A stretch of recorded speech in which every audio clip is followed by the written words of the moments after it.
If you have the opportunity to take a walk along the bank of Madrid's Manzanares River, you will likely see families picnicking, cyclists commuting, and children bouncing around one of the many playgrounds.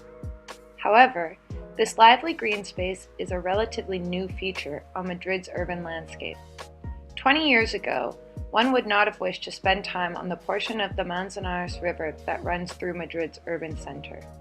In the 1970s, the city built the M30, a peripheral motorway circling the central districts of Madrid.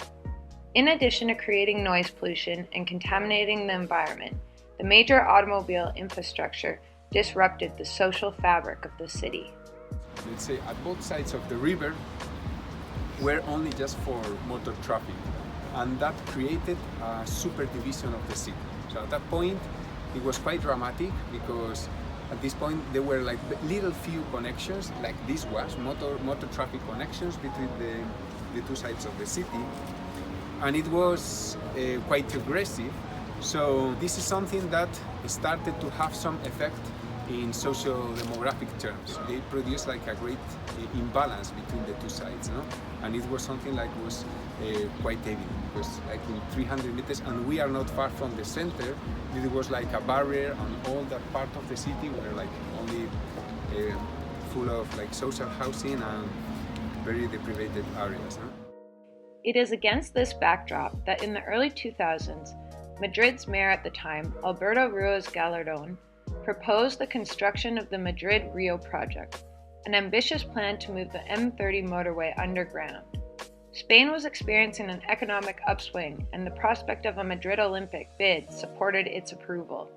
Between 2003 and 2007, the city built 30 kilometers of tunnels, successfully concealing the majority of the M30 that followed the river's edge. Although the project aimed to create more green space for recreation and leisure, arguably, the most important outcome of the project has been the connection it has created between the previously isolated neighborhoods on the left bank of the river to the city center. This was achieved by not only removing the M30 motorway as a barrier, but constructing a number of pathways across the river, easing the flow of people between the two sides. The Real Madrid project included the construction of 4 new pedestrian bridges, most notably the Invernadero and Matadero twin bridges, and the Puente Monumental de Arganzala. In addition, 7 pre-existing dams were retrofitted with public throughways. Together, the river's historic landmark bridges, Puente de Segovia and Puente de Toledo, the new bridges, and dam bridges, have eased movement between the two sides of the river, reintegrating the left bank back into Madrid's urban fabric. Not only has the Madrid Rio project connected the left bank to the city center, but it has drastically improved the physical landscape for those living on the river's edge, as their balconies now look over one of Madrid's finest green spaces. The reclamation of the city's river district, further connecting Madrid's urban landscape, has been seen as an outstanding achievement.